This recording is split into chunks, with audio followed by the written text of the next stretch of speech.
നമസ്കാരം. 9ാം ക്ലാസ്സിലെ എല്ലാ കുഞ്ഞുങ്ങൾക്കും ഇൻഫോ മിററിലേക്ക് സ്വാഗതം.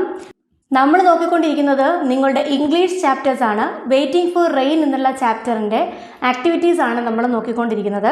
ആ ചാപ്റ്ററിൻ്റെ ആക്ടിവിറ്റി കഴിഞ്ഞു. യൂണിറ്റിൻ്റെ ആക്ടിവിറ്റിയുടെ പാർട്ട് 1 ഇട്ടു. ഇത് പാർട്ട് 2 ആണ്. പേജ് നമ്പർ 97 ലെറ്റേഴ്സ് അനലൈസ് എന്നുള്ള ഭാഗം മുതലാണ് നമ്മൾ നോക്കുന്നത്. നോക്കാം. Let's analyse. Read the sentences given below. എന്താണ് സെൻറ്റൻസ് നോക്കിയേ. Mumbai is a city that bustles with activities. പിന്നെ I must have been the only passenger on that flight who was happy with the turbulence.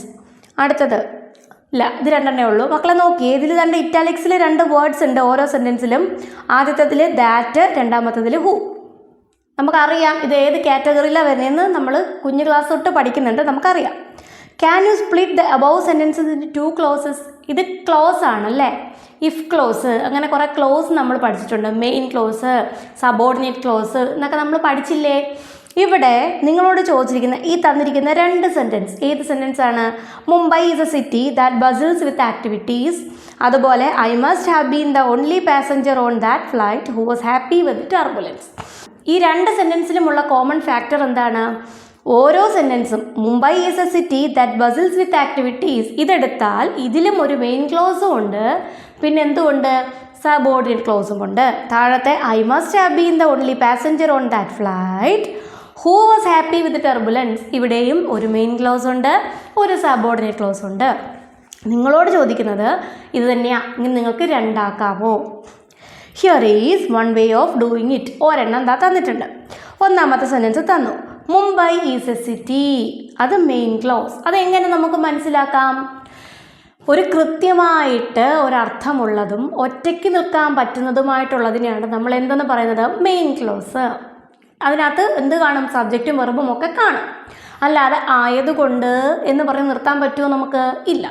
Mumbai is a city, നമുക്ക് full stop ഇട്ട് അവിടെ നിർത്താം. മുംബൈ ഒരു സിറ്റിയാണ്, അതിനെന്തുണ്ട്? ഒരു വ്യക്തതയുണ്ട്, അതിനൊരു പൂർണ്ണതയുണ്ട്, ഒറ്റയ്ക്ക് നിൽക്കാം. അതുകൊണ്ട് അതെന്തായി? മെയിൻ ക്ലോസ് ആയി. പക്ഷേ ദാറ്റ് ബസിൽസ് വിത്ത് ആക്ടിവിറ്റീസ് എന്താണ്? ആക്ടിവിറ്റീസാൽ നിറഞ്ഞതാണ് എന്ന് പറഞ്ഞാൽ അത് എന്ത് നിറഞ്ഞത് എന്നൊരു ക്വസ്റ്റ്യൻ അവിടെ നിൽക്കും. അപ്പോൾ അതൊരിക്കലും എന്താവില്ല? മെയിൻ ക്ലോസ് ആവില്ല. അതെന്തായിരിക്കും? സബോർഡിനേറ്റ് ക്ലോസ് ആയിരിക്കും. ഇനി try to split the second sentence. ഇനി എന്താ സെക്കൻഡ് സെൻറ്റൻസ് നമുക്ക് സ്പ്ലിറ്റ് ചെയ്തൂടെ? എളുപ്പമായിട്ട് സ്പ്ലിറ്റ് ചെയ്യാം. എങ്ങനെയാക്കാം? I must have been the only passenger on that flight who was happy with ടർബുലൻസിനെ 2 ആക്കണം. I must have been the only passenger on that flight.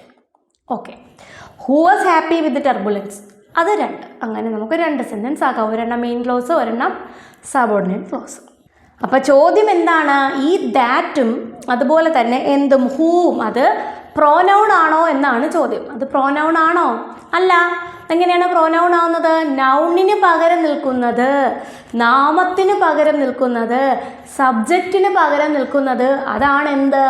Pronoun എന്ന് പറയുന്നത്.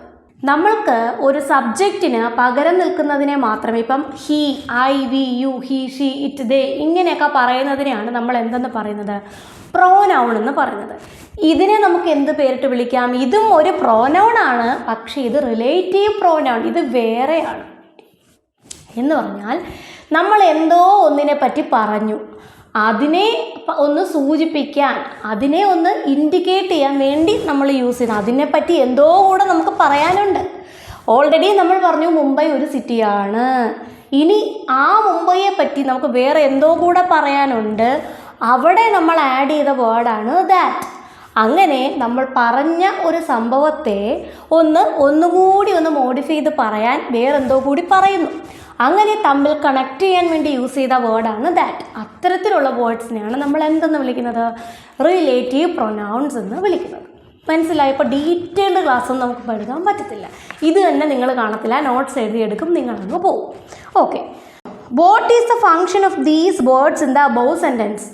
അപ്പോൾ ഈ അബവ് സെൻറ്റൻസിൽ തന്നിരിക്കുന്ന ഈ വേർഡ്സിൻ്റെ ഫംഗ്ഷൻ എന്താണ്, അതായത് റിലേറ്റീവ് പ്രൊനൗൺസിൻ്റെ ഫംഗ്ഷൻ എന്താണെന്നാണ് ക്വസ്റ്റ്യൻ.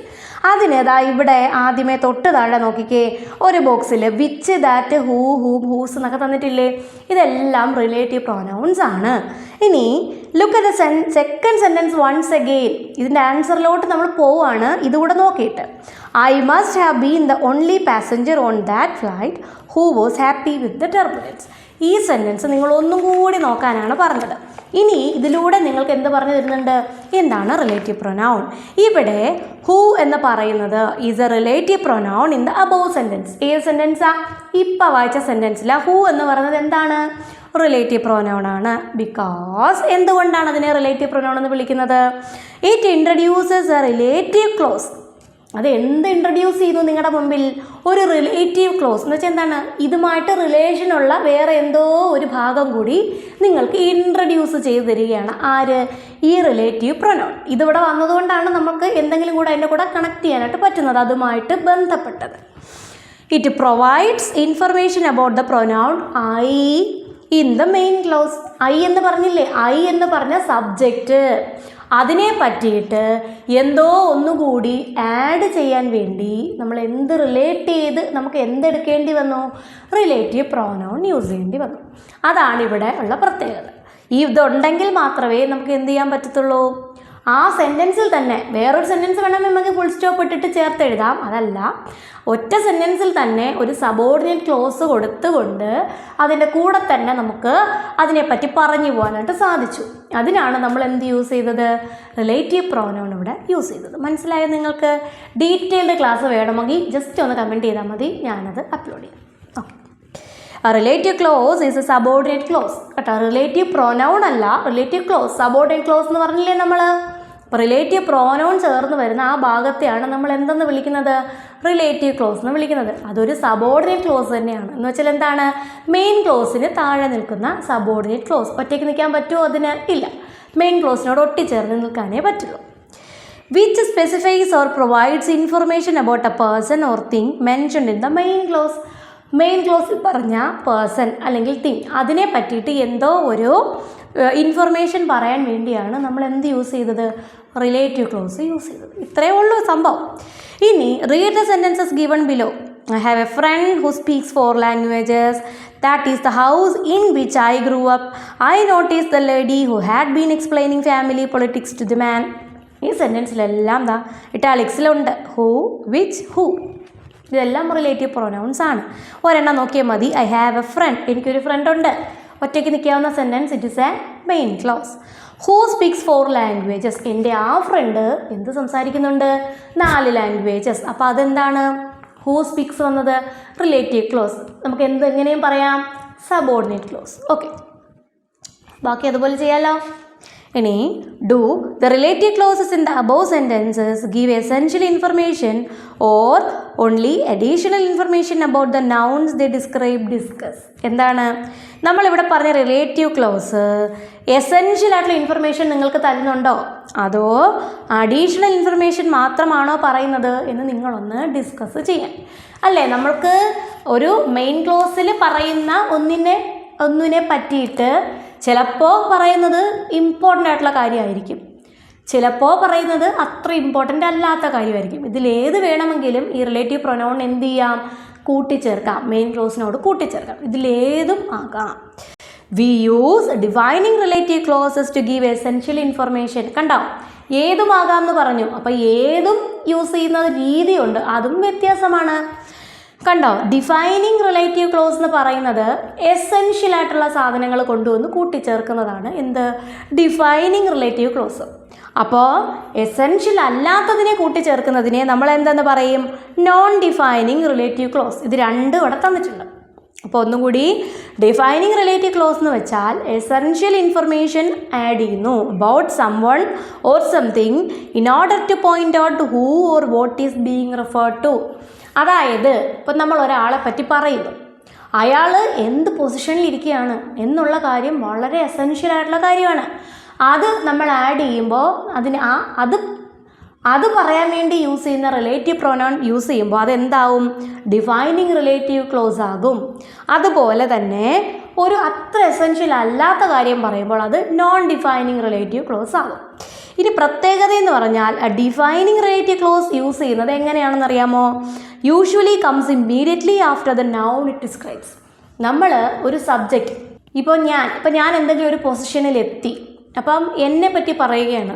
അപ്പം നമ്മളിപ്പോൾ എന്താണ് പേര് പറഞ്ഞിട്ട് കോമ ഇട്ടിട്ട് ദ ഓണറബിൾ പ്രസിഡൻറ്റ് ഇങ്ങനെയൊക്കെ നമ്മൾ പറയില്ലേ, അതുപോലെ അതല്ല ഇത്. അതുപോലെ നമ്മളൊരെണ്ണം പറയുമ്പോൾ അയാൾ എന്തെങ്കിലും ഒരു വലിയ പൊസിഷനിൽ ഇരിക്കുകയാണല്ലേ, അദ്ദേഹത്തെ പറ്റി എസെൻഷ്യൽ ആയിട്ടുള്ളൊരു കാര്യം പറയണം.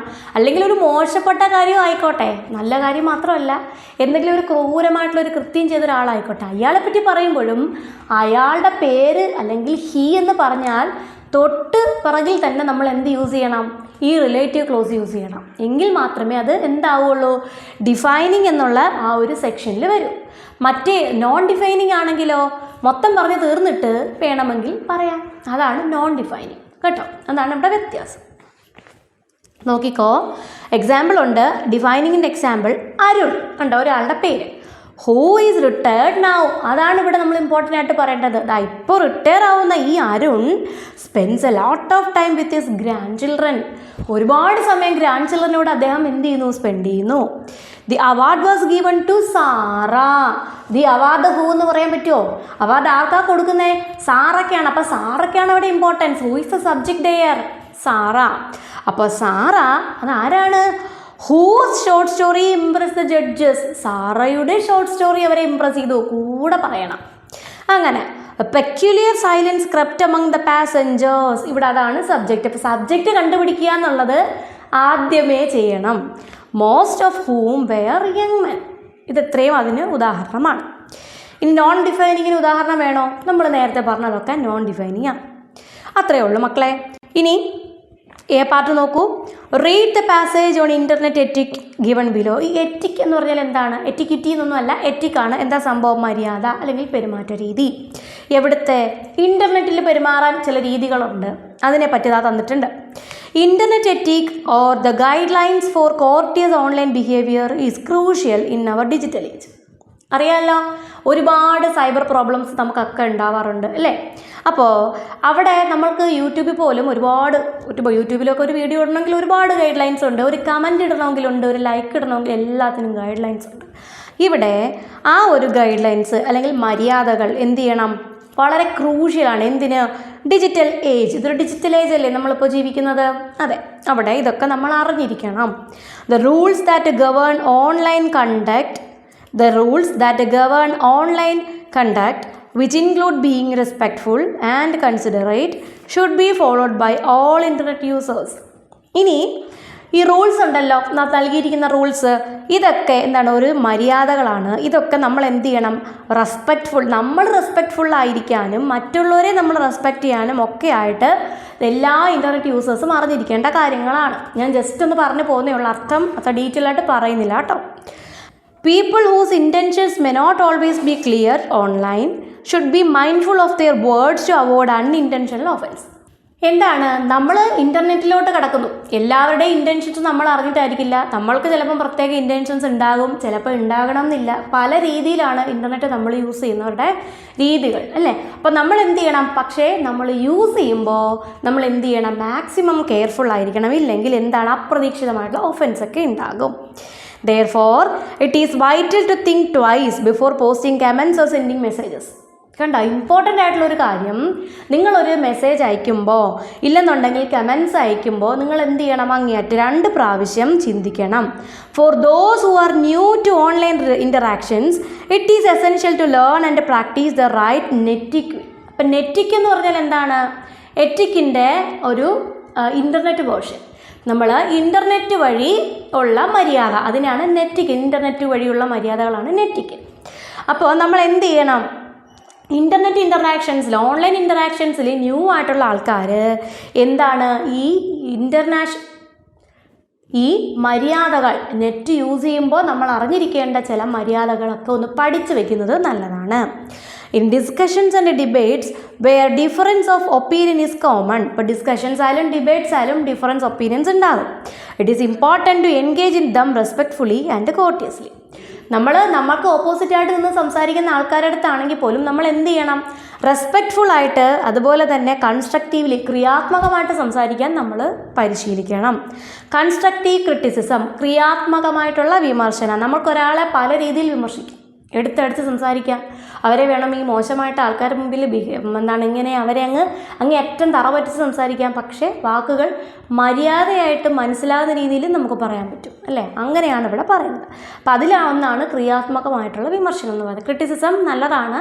നമ്മളുടെ മോശവശങ്ങളായാലും നല്ല വശങ്ങളായാലും നമ്മൾക്ക് നല്ല രീതിയിൽ പറഞ്ഞു തരുന്ന ഒരു രീതിയാണ് constructive criticism. Which can help improve discussions should be delivered tactfully. Discussions improve ചെയ്യാൻ നല്ലതാണത്. എങ്ങനെ? തന്ത്രപരമായ രീതിയിൽ ഡെലിവർ ചെയ്യാൻ നല്ലതാണ്. Practising good internet etiquette is a way to foster a more respectful and enjoyable online experience for all. Internet etiquette നമ്മൾ practise ചെയ്യുമ്പോൾ കുറച്ചും കൂടി റെസ്പെക്ട്ഫുള്ളും എൻജോയബിളുമായിട്ടുള്ള ഓൺലൈൻ എക്സ്പീരിയൻസ് ആണ് നമുക്ക് കിട്ടുന്നത്. നല്ലൊരു പാരഗ്രാഫ് ആയിരുന്നല്ലേ. ഒരു പാഠം പഠിപ്പിക്കുന്നതിനേക്കാളും കാര്യങ്ങൾ ഇതിൽ പറയാനുണ്ട്. ഞാൻ അത്ര ഡീറ്റെയിൽ ആയിട്ട് പറഞ്ഞിട്ടില്ല. എന്തായാലും നോക്കാം. Pick out the defining and non defining relative clauses from the above passage and complete the table. അപ്പോൾ തന്നിട്ടുള്ളത് എന്താണ്? നമ്മൾ നേരത്തെ പഠിച്ച ഡിഫൈനിങ്ങും നോൺ ഡിഫൈനിങ്ങുമായിട്ടുള്ള ക്ലോസ് ഇല്ലേ, അത് ഏതാണെന്നൊന്ന് തപ്പിയെടുക്കുക എന്നുള്ളതാണ്. അപ്പോൾ ഇവിടെ for those who are new to online interactions it is essential to learn and practice proper etiquette എന്ന് പറയുന്നത് ഡിഫൈനിങ് ആണ്. നോൺ ഡിഫൈനിങ്ങിൽ 2-3 തരാം. The rules that govern online conduct തുടങ്ങി ഇൻ്റർനെറ്റ് യൂസേഴ്സ് എന്ന് പറഞ്ഞിടം വരെയുള്ള സെൻറ്റൻസ്. അടുത്തത് people whose intentions may not always be clear എന്ന് പറഞ്ഞ് തുടങ്ങി കോസിങ് ഒഫൻസ് എന്നുള്ള വരെയുള്ള സെൻറ്റൻസ്. അടുത്ത കൺസ്ട്രക്റ്റീവ് ക്രിറ്റിസിസം എന്ന് തുടങ്ങി ഡെലിവേർഡ് ടാക്ട്ഫുള്ളി എന്ന് പറഞ്ഞിടം വരെ അത് അടുത്തത് കേട്ടോ. ശരി, അത്രയേ ഉള്ളൂ നോൺ ഡിഫൈനിങ് റിലേറ്റീവ് ക്ലോസിൻ്റെ. ഇനി ആക്ടിവിറ്റി 2 ആണ്. Read the sentences given below. Do not cut down trees, better not rely on fast food, please explain the system to us. ഇത് 3 ഇത് എന്ത് ചെയ്യണം? What common features do you notice in the sentences above, discuss and list them. ഇതിൻ്റെ common feature എന്താണ്? നോക്ക്. Do not cut down trees, മരം മുറിക്കരുത്. Better not rely on fast food, fast ഫുഡിൻ്റെ പുറകെ ഓടണ്ട. Please explain the system to us, ഇതൊന്ന് ഞങ്ങൾക്ക് എക്സ്പ്ലെയിൻ ചെയ്ത് തരൂ. ഇത് 3 എന്താണ്?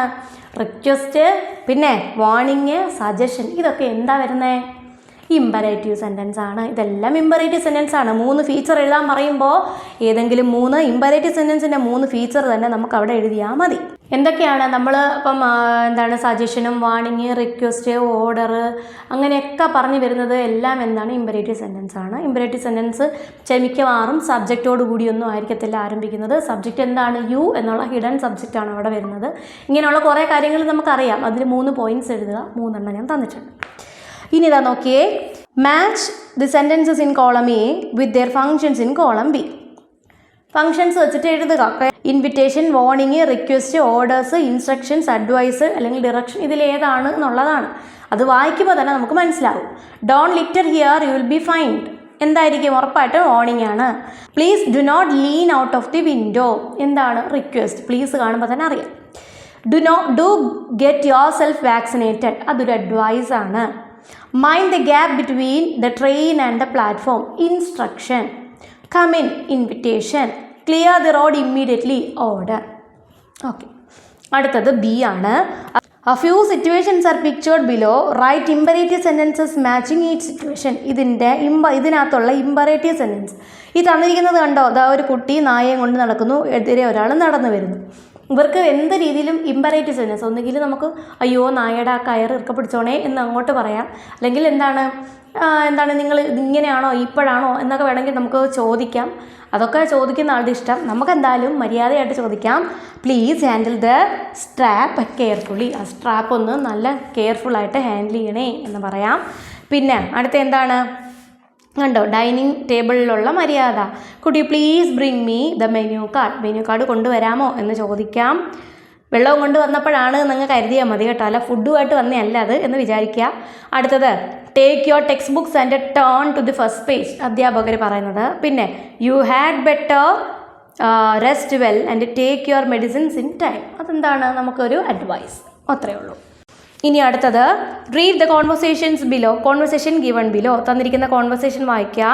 Secretary, where your white cap. Dabbawala, please excuse me from wearing the cap today. എന്താണ്? വെയർ ചെയ്യൂ, ക്യാപ്പ് വെയർ ചെയ്യൂ എന്ന് സെക്രട്ടറി പറയുമ്പോൾ ഡബ്ബാവാല എന്ത് പറയുന്നു? ഇന്നൊരു ദിവസത്തേക്ക് എനിക്കൊന്ന് എക്സ്ക്യൂസ് ചെയ്യൂ എന്ന് പറയും. A tourist happens to hear the conversation. He or she reports this conversation to a fellow tourist. This is how he അല്ലെങ്കിൽ she reports it. അപ്പോൾ അറിയാലോ, തേർഡ് പേഴ്സൺ അല്ലെങ്കിൽ സെക്കൻഡ് പേഴ്സൺ നറേഷൻ എന്ന് നമ്മൾ പഠിച്ചിട്ടുണ്ട്. നേരിട്ട് രണ്ടുപേർ സംസാരിക്കുന്നത് വേറൊരാൾ കേൾക്കുന്നു, അത് വേറൊരാൾക്ക് റിപ്പോർട്ട് ചെയ്യുന്നു എന്നൊക്കെ പറയുന്നതിനകത്ത് first person, second person, third person എന്നൊക്കെ പറഞ്ഞുകൊണ്ട് ഇപ്പം നമ്മളത് നോക്കുന്നില്ല. എന്തായാലും നമുക്ക് പറയാം. അപ്പം ടൂറിസ്റ്റ് അവരുടെ ഒരു ഇത് കേട്ടു, സംഭാഷണം കേട്ടിട്ട് എന്താ പറയുന്നത്? കോൺവെർസേഷൻ വേറൊരാളോട് പോയി പറയുകയാണ്. എങ്ങനെയാണ് റിപ്പോർട്ട് ചെയ്തത്? The secretary instructed the dabbawala to wear the white cap. The Dabbawala requested the secretary to excuse him from wearing the cap that day. അപ്പോൾ എന്ന് പറഞ്ഞാൽ എന്താണ്? ടുഡേ എന്തായി മാറി? ദാറ്റ് ഡേ ആയി മാറി. അത് മറക്കരുത്. What changes do you notice when an imperative sentence in direct speech is reported? Direct സ്പീച്ചിലുള്ള ഒരു ഇമ്പറേറ്റീവ് സെൻറ്റൻസ് റിപ്പോർട്ട് ചെയ്തപ്പോൾ എന്തൊക്കെ വ്യത്യാസം ഉണ്ടായി? Speech markers are avoided. ഇങ്ങനെ 2 മാർക്കേഴ്സ് ഇല്ലാതില്ല. The words like requested and instructed added to the sentence. പിന്നെ sentence structure was changed അല്ലേ, മൊത്തത്തിൽ സ്ട്രക്ചർ തന്നെ ഒന്ന് മാറ്റി. ഇനി now change the following sentences into direct speech. ഇനി ഈ സെൻറ്റൻസുകൾ എന്താക്കുക? ഡയറക്റ്റ് സ്പീച്ച് ആക്കുക. ഒന്ന്, the flight steward requested the passengers to keep there baggage in the overhead bins. എങ്ങനെ മാറ്റാം നമുക്കത്? ദി ഫ്ലൈറ്റ് സ്റ്റവാർഡ് എന്ത് പറഞ്ഞെന്നാ? Kindly keep your baggage in the overhead cabins. ഇങ്ങനെ ആക്കാം. 2, the cabin crew instructed the passengers to remain seated during take-off. എങ്ങനെയാക്കി? the cabin crew എന്ത് പറയുന്നു? do remain seated during take-off. അടുത്തത്, the dabbawala advised the customer to have the lunch packed in time. എങ്ങനെ? the dabbawala make sure you have the lunch packed in time. Okay. ഇനി B. Let us change the imperative sentences given below into reported speech. ഇനി ഇത് reported speech ആക്കുക. Pilot, passengers kindly remain seated till the seatbelt signs are switched off. എങ്ങനെ മാറ്റാം? The pilot requested the passengers to remain seated till the seatbelt signs were switched off. അടുത്തത്, traffic police officer do not park here. എങ്ങനെ ആക്കാം? The traffic police officer instructed the driver not to park there. കണ്ടോ, അവിടുത്തെ here മാറി there ആയി. Already ഞാൻ ഇതിൻ്റെയൊക്കെ video ഇട്ടതാണ്. റിപ്പോർട്ടഡ് സ്പീച്ചൊക്കെ കണ്ടിട്ടില്ലാത്തവരൊന്ന് കണ്ടാൽ മതി കേട്ടോ മക്കളെ. അത്രയും സമയം അല്ലെങ്കിൽ നമ്മൾ എക്സ്പ്ലെയിൻ ചെയ്ത് പോകും. 3, teacher keep your classroom neat and tidy. എങ്ങനെ പറയാം? The teacher advise the students to keep the classroom neat and tidy. അത്രയേ ഉള്ളൂ.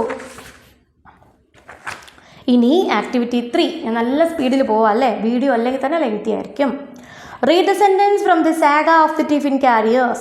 This makes it virtually impossible for the average employee to live near their place of work anywhere in Mumbai. കണ്ടോ, bold and italics എന്താണ്? For, near, of, in. ഇതൊക്കെ എന്താണ്? What function do the words in bold type serve in the above sentences discussed? ഈ തന്നിരിക്കുന്ന ഈ words ഉണ്ടല്ലോ, അതൊക്കെ ഈ മുകളിലത്തെ സെൻറ്റൻസിൽ എന്ത് ഫങ്ഷനാണ് ചെയ്തത്? These are prepositions. ഇതാണ് prepositions. Used to show direction, time, location, place, relationships etcetera. ഇതൊക്കെ കാണിക്കാനാണ് നമ്മൾ എന്ത് യൂസ് ചെയ്തത്? Prepositions. Such words are termed prepositions. A preposition may be followed by a noun, a pronoun or a noun phrase. നൗണോ പ്രൊനൗണോ noun ഫ്രേസോ ഒക്കെ ആയിരിക്കും ഇതിൻ്റെ കൂടെ വരാം. ഇനി A, read the passage given below on road safety. Road സേഫ്റ്റിയെ പറ്റി തന്നിട്ടുണ്ട്. അടുത്തൊരു പാസേജ് നല്ലൊരു പാസേജാണ്. We need to be aware of the rules and guidelines to ensure our safety and the safety of others while travelling on road. റോഡിലൂടെ travel ചെയ്യുമ്പോൾ നമ്മൾ കുറേ റൂൾസൊക്കെ അറിഞ്ഞിരിക്കണം. എന്തിനാണ്? നമ്മുടെ സേഫ്റ്റിയും മറ്റുള്ളവരുടെ സേഫ്റ്റിയും നമ്മുടെ കൈകളിലാണ്. Always remember to obey traffic signals and signs. Traffic സിഗ്നൽസും സൈൻസും ഒക്കെ ഒബേ ചെയ്യാൻ പഠിക്കുക. എപ്പോഴും നിങ്ങൾ ശ്രദ്ധിക്കുക. Stop at red lights. Red ലൈറ്റ്സിൽ സ്റ്റോപ്പ് ചെയ്യുക. Proceed when the light turns green. പച്ചയാകുമ്പം പ്രൊസീഡ് ചെയ്ത് പോവുക. And yield to pedestrians crossing the road. അതുപോലെ തന്നെ എന്തിനു വഴങ്ങണം? ആൾക്കാർക്ക് റോഡ് ക്രോസ് ചെയ്യാൻ വേണ്ടി നിർത്തിയൊക്കെ കൊടുക്കണം. Keep a buffer zone between your vehicle and one ahead. മുമ്പോട്ടും പറവോട്ടും നമ്മുടെ മുമ്പിലുള്ള വാഹനത്തിനേ പറ്റൂ. നമ്മുടെ പിറകിലുള്ളവർ എന്ത് ചെയ്യണം? അവരുടെ മുമ്പിലുള്ള വാഹനം, അതായത് നമ്മുടെ വാഹനമായിട്ട് ഒരു സംരക്ഷിതമായിട്ടുള്ള ഒരു അകലം പാലിച്ച് പോവുക. allowing you sufficient time to react in case of sudden stops. എന്തിനാണത്? പെട്ടെന്നൊന്ന് നിർത്തേണ്ടി വന്നു കഴിഞ്ഞാൽ ചേർന്ന് പോയാൽ മറ്റേ വണ്ടിക്ക് ഉറപ്പായിട്ട് ഇടി കിട്ടും. അതുകൊണ്ട് ഗ്യാപ്പ് ഇടുക. moreover, always wear your seat belt when you are in a vehicle. വണ്ടിയിലായിരിക്കുമ്പോൾ എപ്പോഴും എന്ത് ചെയ്യണം? സീറ്റ് ബെൽറ്റ് ഇടണം. avoid distractions while driving, such as using your phone, which may take your attention away from the road, leading to accidents. അതുപോലെ തന്നെ മറ്റ് distractions, ചിലർ സംസാരിച്ചുകൊണ്ടൊക്കെ പോകുന്നതാണ്. നമ്മൾ മിക്കവാറും പേര് സംസാരിച്ചുകൊണ്ട് പോകും, പക്ഷേ മൊബൈൽ ഫോൺ യൂസ് ചെയ്യരുത് എന്നുള്ളത് പ്രത്യേകം പറയുന്നതാണ്. കാര്യം എന്താ? നമ്മൾ അതിൽ ശ്രദ്ധിക്കുമ്പോൾ ഡ്രൈവിങ്ങിൽ അത്ര കണ്ട് ശ്രദ്ധിക്കാൻ പറ്റത്തില്ല. അപ്പോൾ അതുകൊണ്ട് അതൊക്കെ ഒഴിവാക്കുക. while walking or cycling, be cautious when you cross the road. നടന്നു പോയാലും സൈക്കിളിൽ പോയാലും റോഡ് ക്രോസ് ചെയ്യുമ്പോൾ ശ്രദ്ധിക്കുക. always be alert for oncoming vehicles and cross with caution. വരുന്ന വണ്ടികൾ ശ്രദ്ധിച്ച് വേണം എന്ത് ചെയ്യുക? റോഡ് ക്രോസ് ചെയ്യാൻ. while walking alongside the road, it is crucial to stay on the pavement. Road സൈഡിൽ കൂടെ നടക്കുമ്പോൾ നടപ്പാതെ ഉണ്ടല്ലോ, അതിലൂടെ നടക്കാൻ ശ്രദ്ധിക്കുക. Remember, road safety is everyone's responsibility. എൻ്റെ സേഫ്റ്റി എന്ന് പറഞ്ഞാൽ എൻ്റെ മാത്രമല്ല, റോട്ടിലിറങ്ങി നടക്കുന്ന എല്ലാവരും അത് ശ്രദ്ധിക്കണം, അല്ലേ? Whether you are A driver, pedestrian or cyclist, following these simple rules will help keep our roads safe for all and reduce the risk of accidents and ensure safer journeys. ഇപ്പോൾ നിങ്ങൾ സൈക്കിളിൽ പോകുന്ന ആളായിക്കോട്ടെ, നടന്നു പോകുന്ന ആളായിക്കോട്ടെ, അല്ലാതെ വണ്ടിയിൽ പോകുന്ന ആളായിക്കോട്ടെ, ആരായാലും ഇത്തരത്തിലുള്ള റൂൾസ് നിങ്ങൾ ഫോളോ ചെയ്താൽ മാത്രമേ നമ്മുടെ റോഡ്സൊക്കെ സേഫ് ആവൂ. അതുപോലെ ആക്സിഡൻസിൻ്റെ റിസ്ക് കുറയ്ക്കാനും നമുക്ക് തന്നെ നമ്മുടെ യാത്ര ഒന്ന് സന്തോഷകരമായിട്ട് സേഫായിട്ട് പോകാനും ഒക്കെ നമുക്ക് സാധിക്കും. Pick out the prepositions from the passage and place them in the box given below. ദൈവമേ, കൊച്ചു പിള്ളേർക്ക് കൊടുക്കുന്ന പണിയായിപ്പോയി കേട്ടോ. പ്രപ്പോസിഷൻസ് അതിൽ നിന്ന് കണ്ടുപിടിച്ച് എഴുതാനാണ് നിങ്ങൾക്ക് തന്നിട്ടുള്ളത്. ശരിക്കും പ്രപ്പോസിഷൻസ് തെറ്റിച്ചിട്ടിട്ട് ശരിയാക്കാനാണ് തരേണ്ടിയിരുന്നത് കേട്ടോ. അപ്പോൾ ഏതൊക്കെ പ്രപ്പോസിഷൻസ് ഉണ്ട് മക്കളെ? ഓഫ് ഉണ്ട്, ഓൺ ഉണ്ട്, അറ്റ് ഉണ്ട്, ടു ഉണ്ട്, ബിറ്റ്വീൻ ഉണ്ട്, എഹെഡ് ഉണ്ട്, ഇന്നുണ്ട്, ഫ്രം ഉണ്ട്, ഫോർ ഉണ്ട്, വിത്ത് ഉണ്ട്, നിയർ ഉണ്ട്. മതി. ഇനി B. Now, examine the picture and write a paragraph describing the scene using suitable prepositions. Prepositions ഒക്കെ യൂസ് ചെയ്ത് ഇതെന്തുവാണെന്നുള്ളതൊന്ന് എഴുതിക്കേ. ഈ തന്നിരിക്കുന്ന പിക്ചർ കണ്ടോ? ഒരു റൂമാണ്. അതിനകത്ത് എന്തൊക്കെ ഉണ്ട്? ദാണ്ട ഓണും അണ്ടറും ഒക്കെ എഴുതാൻ പറ്റി, ഇന്നും ഒക്കെ എഴുതാൻ പറ്റിയിട്ടുള്ള ഒരു പിക്ചർ തന്നെയാണ്. നമുക്കങ്ങ് എഴുതാം. The room has pink walls and a green carpet on the floor. A teddy bear is resting on the sofa next to a colorful pillow. ഇതിനൊന്നും അർത്ഥം പറയില്ലേ?